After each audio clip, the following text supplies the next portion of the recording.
As long as Helen keeps working those overtime shifts, we don't have to touch our real money. My daughter-in-law whispered from the kitchen while I stood in the hallway holding a grocery bag full of canned soup and discount bread. My son laughed softly after she said it. Not nervous laughter. Not embarrassed laughter. Comfortable laughter. The kind people share when they think no one else can hear them. I stood there frozen beside the laundry room door while the cold air from outside slipped through the crack behind me. My fingers tightened around the plastic handles until they cut into my skin. For a moment, I honestly thought I had misunderstood. At 67 years old, after working double shifts at a grocery store for nearly 3 years to help my family stay afloat, I still believed there had to be some explanation. I'm glad you're here. Stay with me until the end, and tell me where you're watching from, because some stories travel farther than the people inside them ever do. The smell of garlic and rosemary drifted through Ryan and Vanessa's kitchen while I stood there trying to steady my breathing. Vanessa was plating salmon on the marble kitchen island I helped pay for 2 summers ago. Ryan leaned against the counter scrolling through his phone, relaxed in a way I hadn't seen in months. Not stressed. Not worried. Certainly not struggling. Her next paycheck should cover most of the property taxes, Vanessa said quietly. Honestly, I don't know why she keeps insisting on working so much, but I'm not stopping her. Ryan chuckled again. Mom likes feeling needed. I looked down at my shoes because suddenly the room felt too bright, too sharp. I had spent the last 3 years believing my son was drowning financially after his company downsized during the pandemic. Every extra shift I picked up at Fairway Market had been for them. Every aching muscle. Every skipped doctor's appointment. Every microwave dinner eaten alone at midnight after standing on swollen feet for 10 hours under fluorescent lights. I told myself family helped family. That was how I had been raised. My late husband Harold used to say I had a dangerous habit of loving people harder than they loved me back. Back then, I laughed whenever he said it. Standing in that hallway, I realized he hadn't been joking. I quietly set the grocery bag beside the door before either of them noticed me. Then I stepped back onto the porch and closed the front door softly behind me. The November air bit through my cardigan immediately. Across the street, Christmas lights blinked on the neighbor's gutters while somewhere in the distance a dog barked twice and went silent. I sat down on the cold porch swing and stared at the dark street in front of me. My reflection hovered faintly in the front window beside the dining room chandelier. I looked older than I remembered. Smaller somehow. My silver hair had slipped loose from its clip during my shift, and there were faint purple shadows beneath my eyes from too many early mornings and late nights stitched together without enough rest in between. Inside that house, Vanessa laughed again. I heard dishes clinking softly. The television turned on. Normal sounds. Comfortable sounds. The sounds of people enjoying a life I had been exhausting myself to support. And for the first time in years, something inside me changed. Not loudly. Not dramatically. It was quieter than that. Colder. Like a lock turning somewhere deep in my chest. Because sitting there on that porch with frozen hands and tired feet, I finally understood something that should have been obvious long ago. I wasn't part of their safety net. I was their plan. The next morning, I woke up at 4:30 before my alarm even rang. For a few seconds, lying there in the dark, I forgot what I had heard the night before. Then it came back all at once. Vanessa's voice. Ryan laughing. The words settled over me like cold rain soaking through old clothes. I stared at the ceiling above my bed while the heater rattled weakly through the apartment walls. My little one-bedroom apartment sat above a tire shop on the edge of Cedar Grove, about 20 minutes from Ryan's neighborhood. The carpet was worn thin near the bathroom door, and the kitchen faucet squealed every time I turned it on too hard. Still, I had always told myself it was temporary. Just until Ryan and Vanessa got back. On their feet. Just until things stabilized. I sat up slowly and rubbed my knees before reaching for my glasses on the nightstand. My joints ached worse during colder weather now. The doctor had warned me 2 years ago that standing too many hours would make the arthritis progress faster. But prescriptions and physical therapy cost money. Money I believed my family needed more than I did. I moved carefully through the apartment, starting the coffee maker while packing my lunch into an old floral cooler bag Harold and I bought years ago at a roadside market in Tennessee. Peanut butter crackers, a banana, half a turkey sandwich wrapped in foil. Cheap meals stretched farther. That had become my philosophy lately. Outside, the November sky still looked almost black when I climbed into my 12-year-old Buick. Frost clung to the windshield, and the engine groaned before finally turning over. During the drive to Fairway Market, I kept replaying the conversation from the kitchen over and over again, trying to force it into a shape that hurt less. Maybe Vanessa had exaggerated. Maybe Ryan laughed because he felt uncomfortable.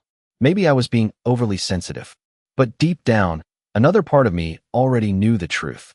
The part that had noticed things for months without allowing itself to fully understand them. The expensive candles in Vanessa's living room. Ryan's new watch. The family ski trip last February they claimed was paid for by one of Vanessa's cousins.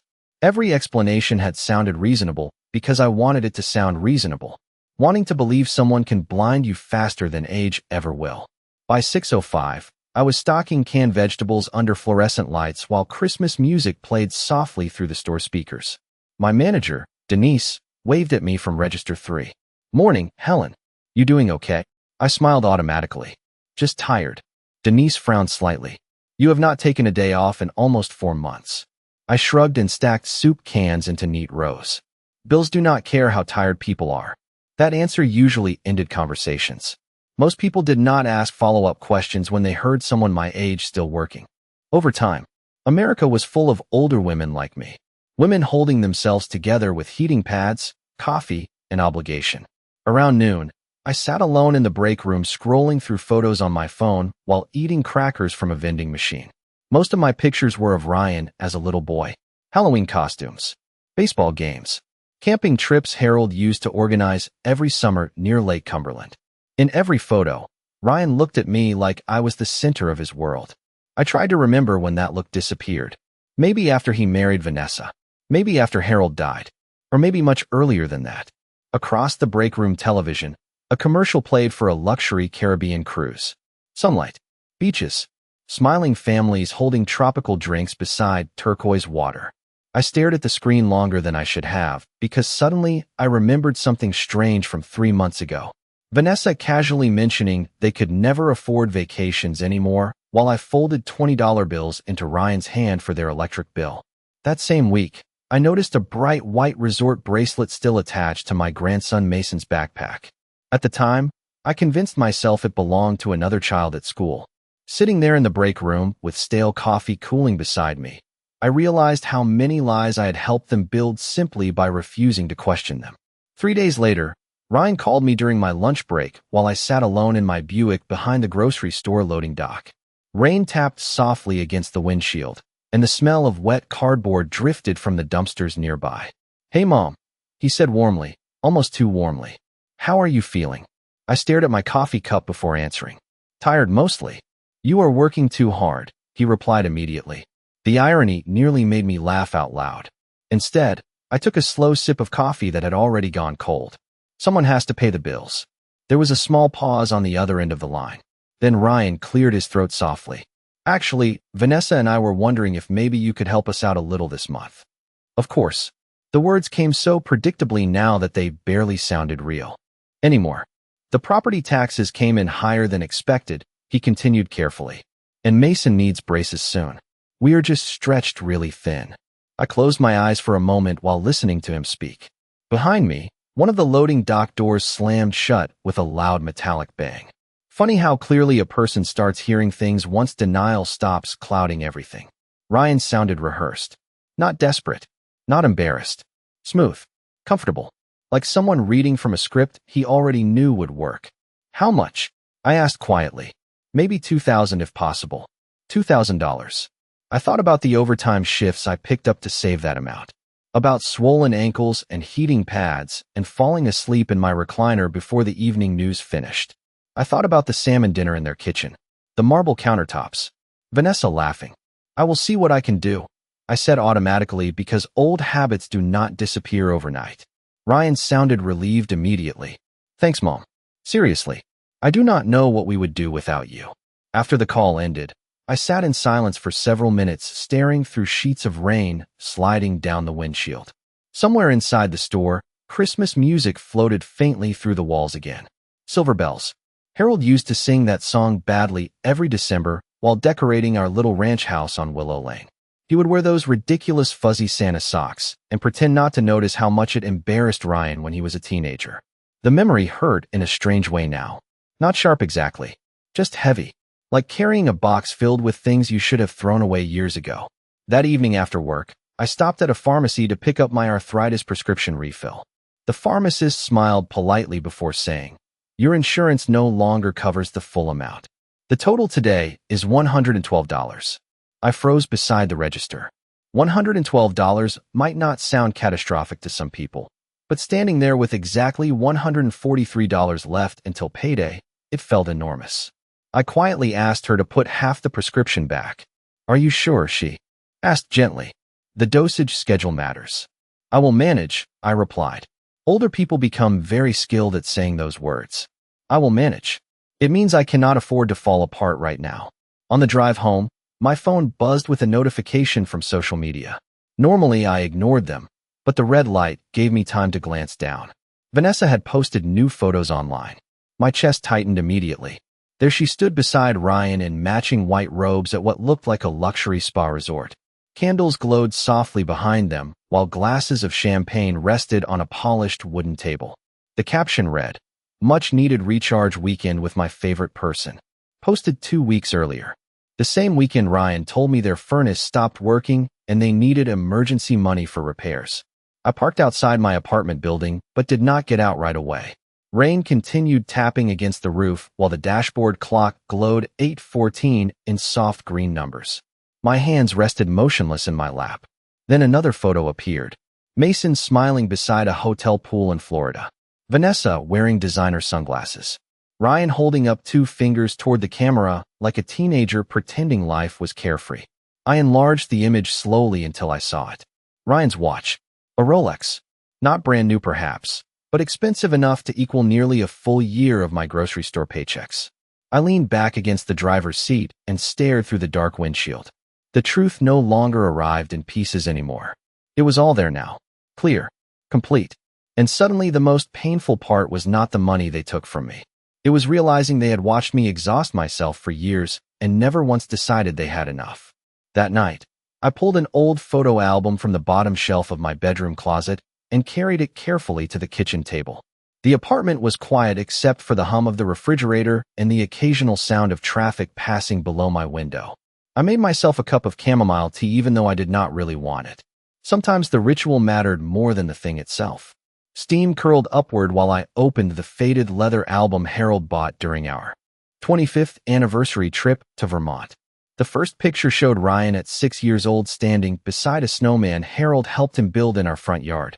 His cheeks were pink from the cold, and he smiled with his entire face back then. There was still innocence in him at that age. Trust. Love without calculation.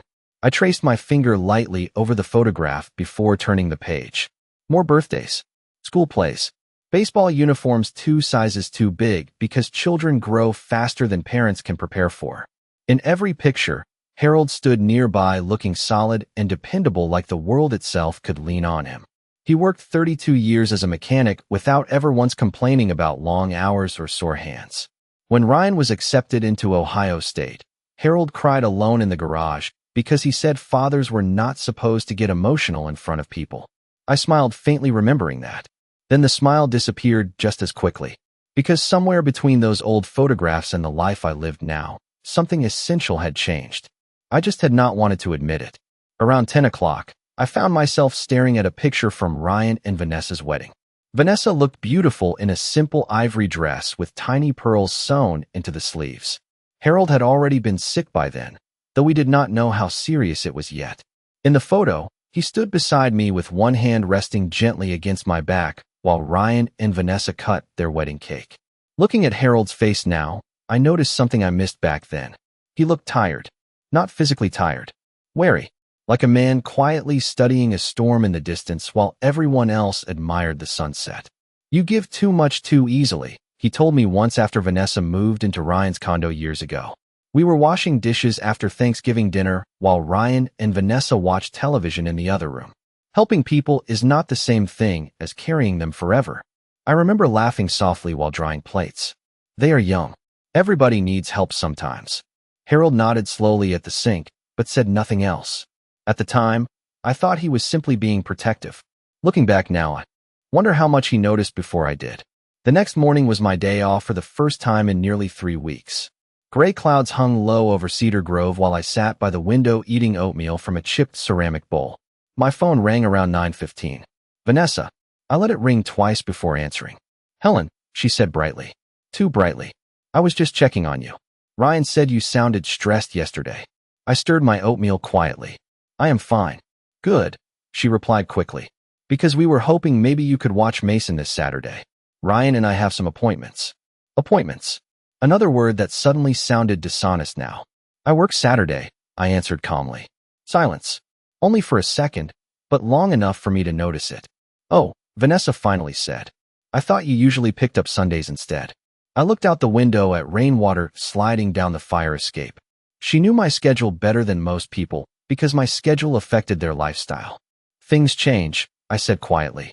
Vanessa recovered almost immediately. Well, maybe another time then.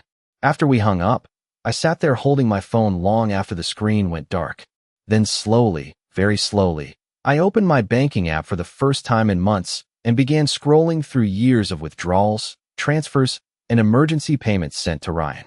$800 for furnace repairs, $1,200 for car trouble, $600 for daycare, mortgage assistance, utility bills, vacation emergencies disguised as medical expenses. The numbers blurred together after a while. By the end, I realized I had given them nearly $80,000 since Harold died. $80,000 from a woman reheating soup alone in a one-bedroom apartment above a tire shop. I leaned back in my chair and stared at the ceiling while the radiator hissed softly beside the window. Then I whispered something out loud for the first time in years. Harold was right. For the next week, I said nothing to Ryan or Vanessa about what I had discovered. That surprised even me. Years ago, I would have confronted them immediately. I would have cried, asked questions, tried to understand how things became this way. But something about betrayal changes when you reach a certain age. You stop wasting energy demanding honesty from people already comfortable lying to you. Instead, you become quiet, observant, careful. I still went to work every morning at Fairway Market. I still smiled at customers buying cranberry sauce and frozen pies for Thanksgiving dinners. I still asked people whether they wanted paper or plastic bags. But inside, I felt different now. Like someone waking from a long illness and slowly realizing how much damage happened while they were asleep. On Thursday afternoon, Denise asked me to help organize seasonal inventory in the stockroom. We spent nearly 2 hours opening boxes of Christmas decorations while old holiday songs played softly through the speakers overhead. My back ached by the end of it, and sweat clung uncomfortably beneath my uniform collar despite the cold weather outside. Denise handed me a bottle of water before leaning against a stack of cardboard boxes. Helen, she said carefully, can I ask you something personal? I unscrewed the bottle cap slowly. Depends on the question. She hesitated. Why are you still doing this to yourself? I looked down at the concrete floor. Working? No, she said gently. Destroying yourself for people who clearly are not doing the same for you. The words hit harder because they came from someone outside the situation. Someone without emotional history clouding the truth. I gave a small tired smile. You sound like my husband. Denise crossed her arms. Maybe he was smart. That evening, instead of driving straight home, I parked beside the lake near Cedar Grove Park and sat watching the water for almost an hour. Bare trees reflected against the dark surface while geese drifted slowly through the cold evening air. Harold used to bring me here whenever life felt heavy.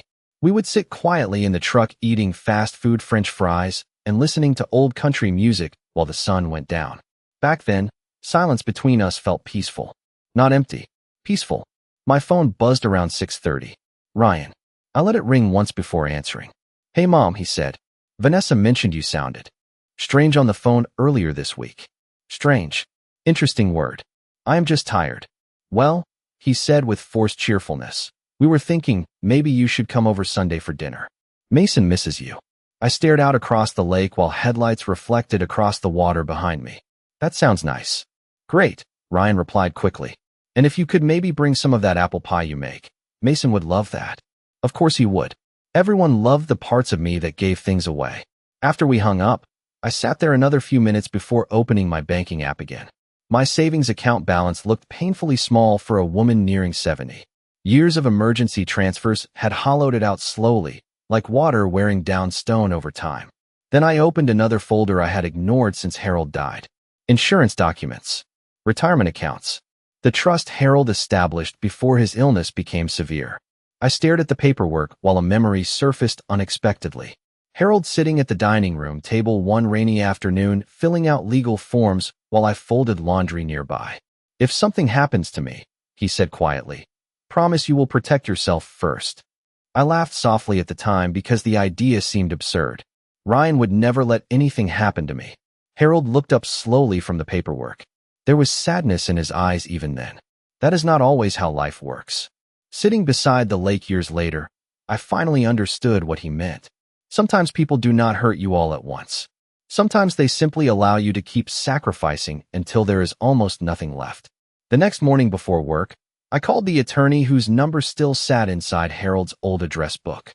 His receptionist answered politely before transferring me. "Mr. Calloway speaking." My throat tightened unexpectedly.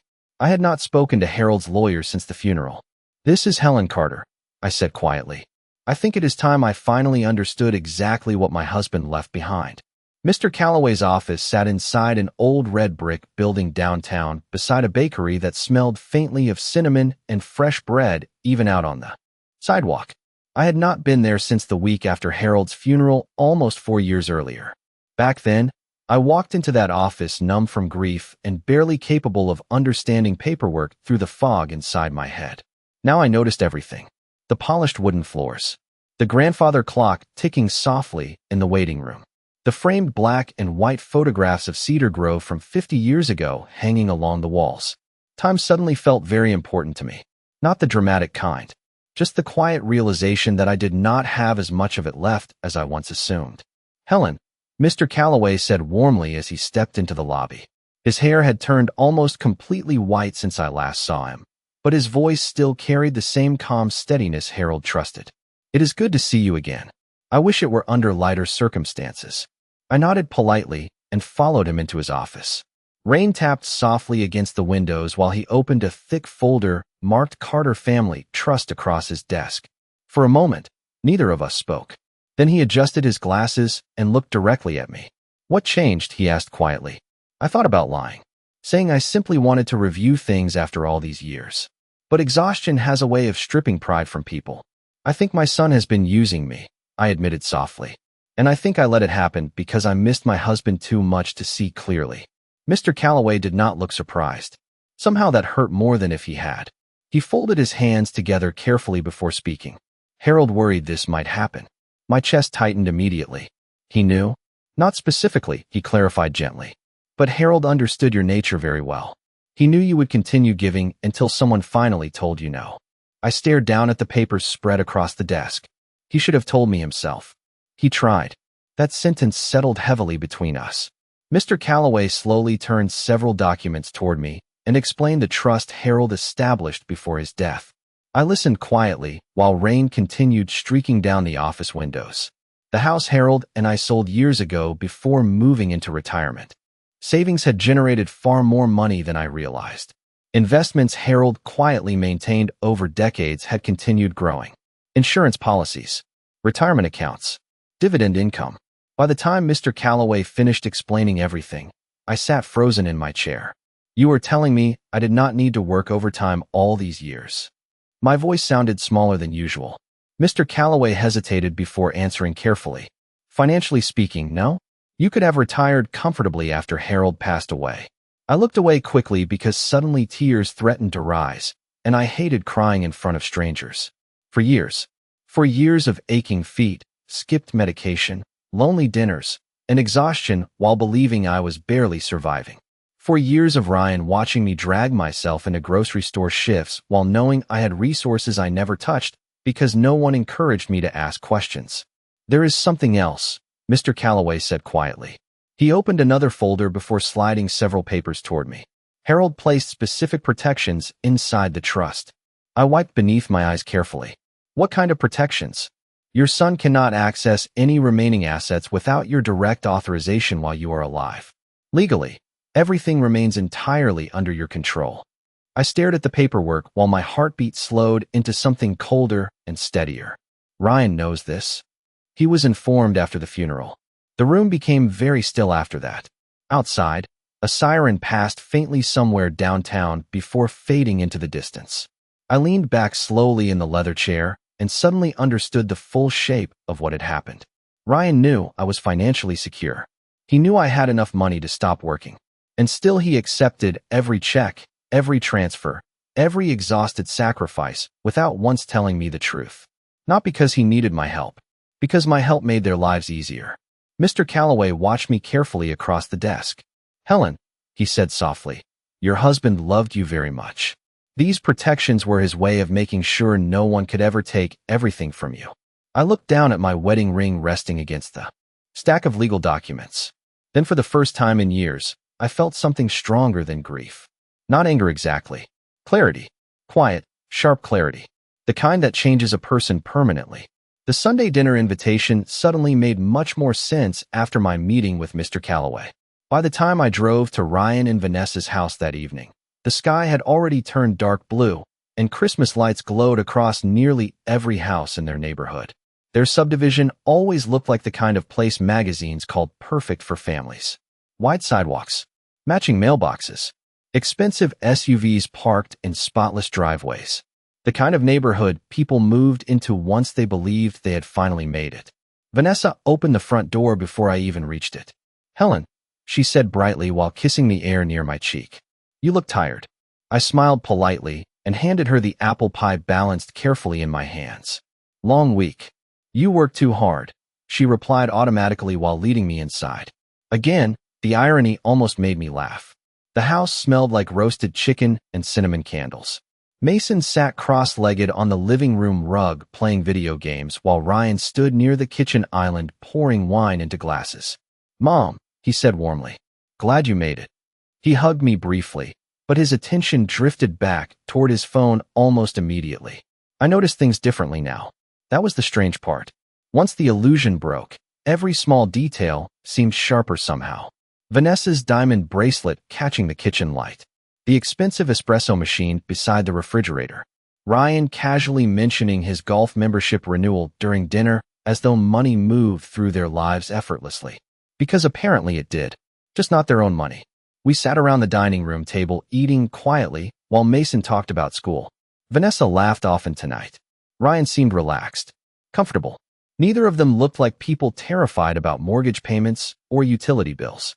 Halfway through dinner, Ryan cleared his throat softly before speaking. "Mom, I wanted to ask you something." "Of course you did," I thought silently. I folded my napkin carefully in my lap. "What is it?" "Well," Ryan began cautiously, "things are still a little tight financially right now." Vanessa lowered her eyes at exactly the right moment like someone rehearsing sincerity. "And we were wondering if maybe you could help us one more time before the holidays." One more time. The phrase settled heavily in my chest because manipulative people always speak as though they are asking for temporary sacrifices while quietly building permanent expectations. "How much?" I asked calmly. Ryan exchanged a quick glance with Vanessa before answering. 5,000. Mason kept eating mashed potatoes without looking up while silence settled briefly around the table. $5,000. When Harold was alive, $5,000 meant roofing repairs or hospital bills or major emergencies. Now my son asked for it the same way someone asks to borrow a lawn chair. Vanessa reached for her wine glass gently. "We hate asking," she said softly. Another performance. Another carefully polished line delivered to the woman they assumed would never stop giving. I looked down at my plate for several seconds before answering. "I cannot do that anymore." The room became completely still. Ryan blinked first. "What do you mean?" "I mean I cannot keep financially supporting your household." My voice surprised even me. Calm. Even. Almost detached. Vanessa set down her fork carefully. "Helen, we are family." "Yes," I replied quietly. "We are." Ryan leaned back in his chair, confusion slowly hardening into irritation. "Mom, we are not talking about some luxury here. We are trying to stay afloat." I looked directly at him for the first time all evening. "Are you?" His expression changed instantly after that question. Small things exposed people faster than arguments ever could. Vanessa recovered first. "I do not understand what that means." "I think you do." Silence again. Mason finally glanced up from his plate, sensing tension the way children always do. Ryan forced a laugh that sounded strained now. Mom, if this is about us taking that spa weekend last month, Vanessa's sister paid for most of it. Interesting. I never mentioned the spa. My heartbeat remained perfectly steady while I folded my napkin beside my plate. I did not say anything about a spa weekend. Ryan's face lost color almost immediately. Vanessa looked down at her wine glass. And in that moment, I realized something important. People become careless once they believe you are powerless. They stop hiding things properly. They stop imagining you might quietly start paying attention. I picked up my purse slowly and stood from the table. Thank you for dinner, I said calmly. Ryan stared at me. You are leaving? Yes. Vanessa finally spoke again, though her voice sounded tighter now. Helen, are you upset with us? I looked at both of them standing there inside the beautiful kitchen, partially funded by my exhaustion. Then I gave the most honest answer I had spoken in years. I think I am finally starting to see things clearly. After that dinner, the phone calls started coming more often. At first, Ryan tried sounding concerned. Mom, are you feeling okay lately? Then came confusion. Did we do something wrong? By the middle of the week, irritation began slipping through the cracks in his voice, no matter how carefully he tried hiding it. I noticed something else too. Neither Ryan nor Vanessa asked how my arthritis was. Neither asked whether I was tired from work. Neither asked if I had enough groceries in my apartment. Every conversation eventually circled back to money the way a compass needle always finds north. On Wednesday evening, I came home from Fairway Market with aching feet and found 3 missed calls from Vanessa waiting on my phone. I listened to the voicemail while heating tomato soup on the stove. Helen, please call us back when you can. We are trying to finalize some things before the holidays. Finalize some things. Another vague phrase wrapped around a financial request they did not want to say directly yet. I deleted the voicemail without responding. Then I sat at my small kitchen table eating soup beside the window while snow began falling lightly outside. The first snow of the season always made Cedar Grove look softer somehow. Quieter. Streetlights reflected against the snowflakes drifting through the dark. And for the first time in years, I noticed I did not feel guilty sitting still. I was not calculating overtime hours in my head. I was not worrying about someone else's electric bill. I was simply eating dinner in peace. That feeling alone almost made me emotional. The next morning, Mr. Calloway called while I stocked cereal boxes near aisle 7. Helen, he said, I reviewed your trust documents again after our meeting. I adjusted a box of oatmeal slowly. And there are several options available to you moving forward, especially if you want stronger financial separation from your son. Stronger financial separation. Such careful legal language for something that felt deeply personal. During my lunch break, I sat alone in the employee parking lot while Mr. Calloway explained possible changes to beneficiary structures, controlled distributions, and healthcare protections if my condition worsened later in life. I listened quietly while snow melted against the edges of my windshield. Your husband anticipated that family pressure could increase as you aged, Mr. Calloway said carefully. That is why he established safeguards. Harold always planned for storms before clouds appeared, I said softly. He sounds like a wise man. He was. After the call ended, I sat there staring at the steering wheel for a long time. Then slowly, I opened my banking app again. This time, instead of reviewing old transfers with regret, I began making changes. Automatic monthly payments to Ryan stopped first. Then the emergency access connected to one shared account I had once opened after Harold's funeral. I changed passwords, updated contact information, requested new cards. None of it felt dramatic. That surprised me most. Movies teach people revenge feels exciting or explosive. Real life rarely works that way.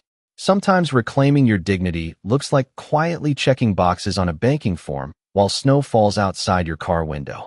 Friday afternoon, Ryan finally stopped pretending.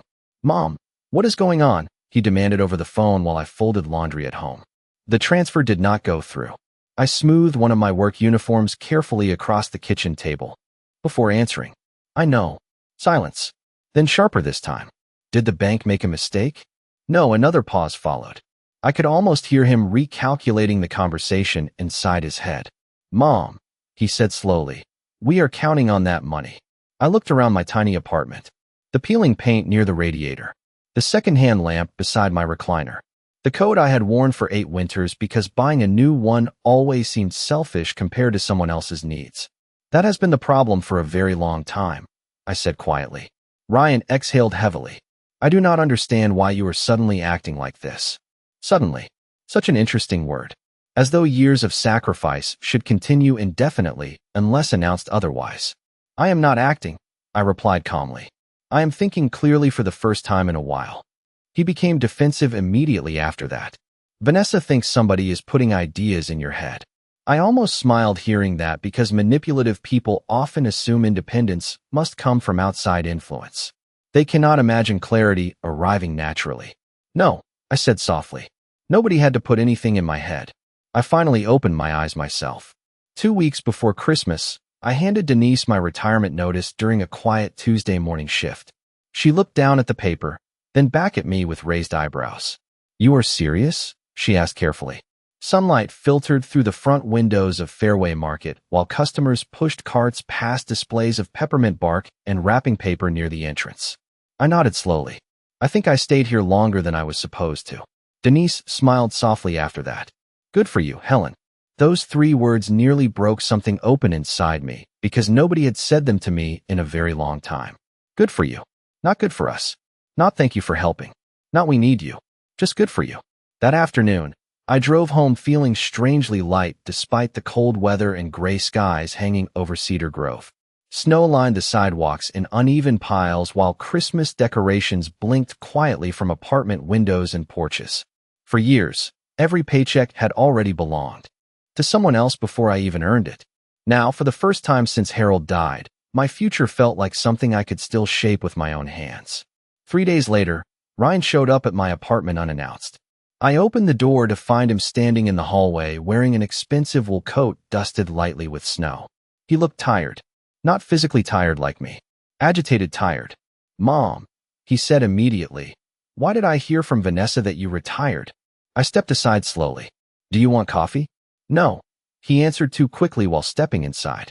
His eyes moved around my tiny apartment with visible discomfort. Ryan had not visited here in almost 8 months. People avoid places that remind them too clearly of sacrifices they accepted too easily. You cannot retire right now, he said finally. I stared at him quietly. That is an interesting thing to say to your 67-year-old mother. He rubbed his forehead impatiently. That is not what I meant. Then what did you mean? Snow tapped softly against the windows while silence stretched between us. Ryan looked around the apartment again before lowering his voice. We are struggling right now. I almost laughed hearing those words inside this apartment. This tiny kitchen with peeling cabinet paint and secondhand chairs. This place I accepted because I believed helping my son mattered more than comfort for myself. No, I said calmly. You are adjusting. His jaw tightened immediately. Vanessa was right. Somebody has been filling your head with nonsense. I walked slowly toward the kitchen counter and poured myself coffee before answering. Do you know what hurts most? Ryan crossed his arms defensively. Mom, I am trying to talk to you. No, I said quietly. You are trying to regain control of a situation that stopped benefiting you. His face changed after that. Not guilt. Not sadness. Anger. That is unfair. I looked directly at him over the rim of my coffee cup. Is it?